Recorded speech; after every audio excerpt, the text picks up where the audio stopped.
I've been using the Pixel 7 for well over a month now, and there is a lot to say.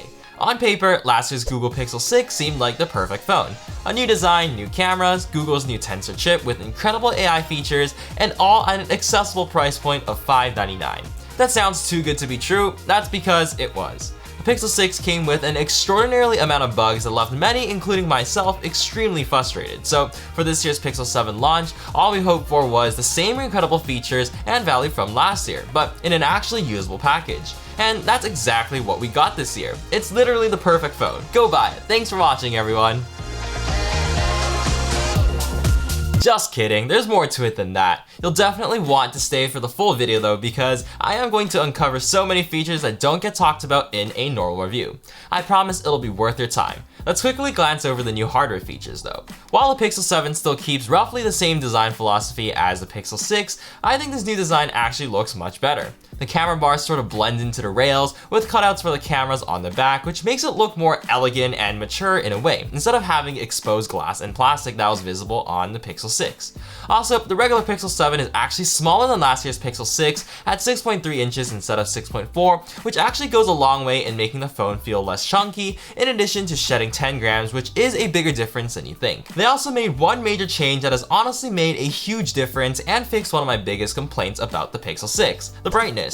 Rather than 500 nits of brightness manually and around 800 nits in auto mode, the Pixel 7 can now go up to 1000 nits. This actually makes a huge difference when using the phone outside, and you don't have to try to find shade to see your screen anymore. And surprisingly, despite the brighter screen and the smaller battery size of 4355 mAh compared to 4614 on the Pixel 6, I'm actually getting much better battery life on the Pixel 7. Like, the battery life on the Pixel 6 was still good, and I could get like 4 to 5 hours consistently, but with all of Google sorcery and Android 13, the Pixel 7 gets me over 6 hours while being on data for the majority of the day and while hotspotting to my other devices as well. That's not enough to last you a day. I think you might have a serious issue, and you should probably go on your phone less. And finally, they also added Face Unlock to the Pixel 7, which should have been here ages ago, but better late than never, I guess, especially here in Canada where we're all wearing gloves and having half frostbitten fingers in the winter. It's just so much more convenient. And oh yeah, the fingerprint sensor is much improved this year, even with the screen protector on compared to the horribly inaccurate one on the Pixel 6,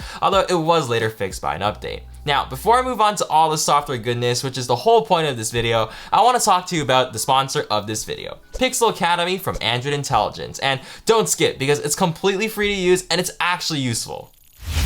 Breaking news! If you're looking to buy a Pixel or have already bought one, there's a completely free course called Pixel Academy created by the team at Android Intelligence. It's a 7-day course that dives headfirst into all the useful hidden features and time-saving tricks for any Pixel device, whether it's the shiny new Pixel 7 or even an ancient 2XL.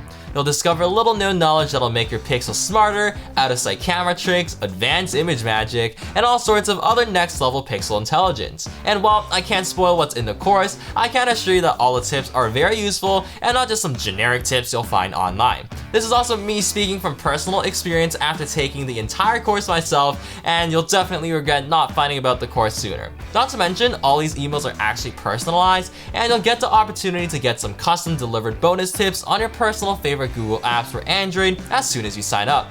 They also have some regular newsletters and some fancier courses too, like an Android photography masterclass that you should definitely check out once you finish the course. But anyways, make sure to use my link down below to sign up for the course, and as I said, it's free, so just do it and don't think twice about it. Enough talk though, let's get back into the video. Alright, as expected, where this phone really shines is in software and AI features. With the new 2nd generation Tensor chip, there isn't much of an improvement in benchmarks, but what's noticeable is how snappy Android 13 runs on this phone now that all the software bugs have been ironed out. As usual, apps open up lightning fast, animations across the UI are very fluid, and I haven't noticed much stuttering or lagging if at all. Apps also stay open in the background most of the time, which means that you won't have to constantly reload your apps when switching between them. As for the software itself, I confidently believe that Pixel UI on Android 13 is the best software on Android without a doubt. Like, just look at this. The voice dictation, which is my favorite feature, is actually super duper cool. With this special voice dictation feature, Google is able to make transcriptions incredibly fast and accurate and all offline. It can even fix grammar mistakes, do auto punctuation, and even send by voice. But the best part is that it's actually integrated in the Recorder app as well, so if you ever need to sleep in class or remember your thoughts that you'll definitely forget later in the day, just hit record and you'll end up with a transcript that you can search through later too. But it's not just for the audio outside the phone, this also works for the audio inside your phone. They have this live caption feature that will generate captions for any speech that's playing on your phone, like Instagram Reels for example that don't have captions, or supposedly even phone calls. There's even an option to translate to a few languages at this time.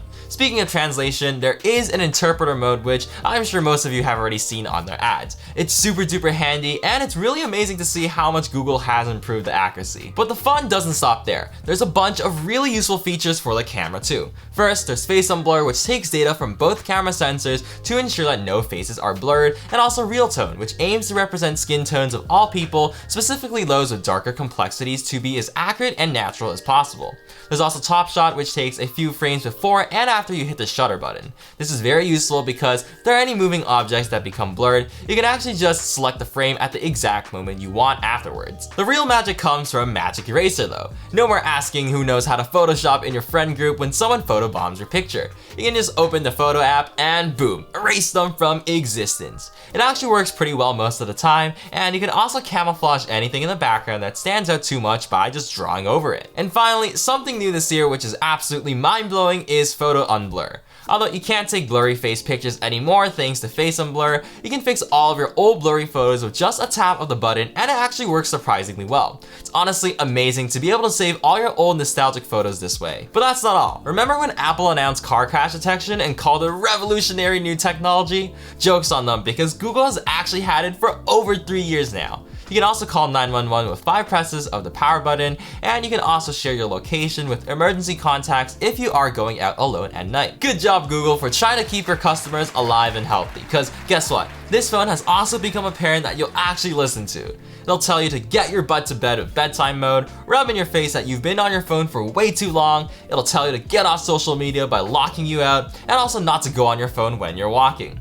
The focus mode is especially useful though by blocking out notifications from the distracting apps you set, in addition to blocking your phone from the app, even though you can cheat by giving yourself 5 minutes. As a student though, this is a lifesaver to make sure I don't start doom scrolling for hours and hours on my phone. And don't you dare say that you haven't done that before, cause that's cap. Finally, there are some other really cool features like call screening to block random annoying scam calls, hold for me, which will tell you when the hours of held music is over and you can actually talk to customer service, and now playing, which tells you what song is playing in the background. And if you do forget to check, there's also a history for all the songs that the phone has recognized. No more trying to endlessly search up a song you only knew the melody to. And best of all, Google promises that there's at least going to be 3 years of software updates and 5 years of security updates, which gives you a peace of mind. Now, even though I've been raving on and on about this phone for the entire video, trust me, I am not paid by Google.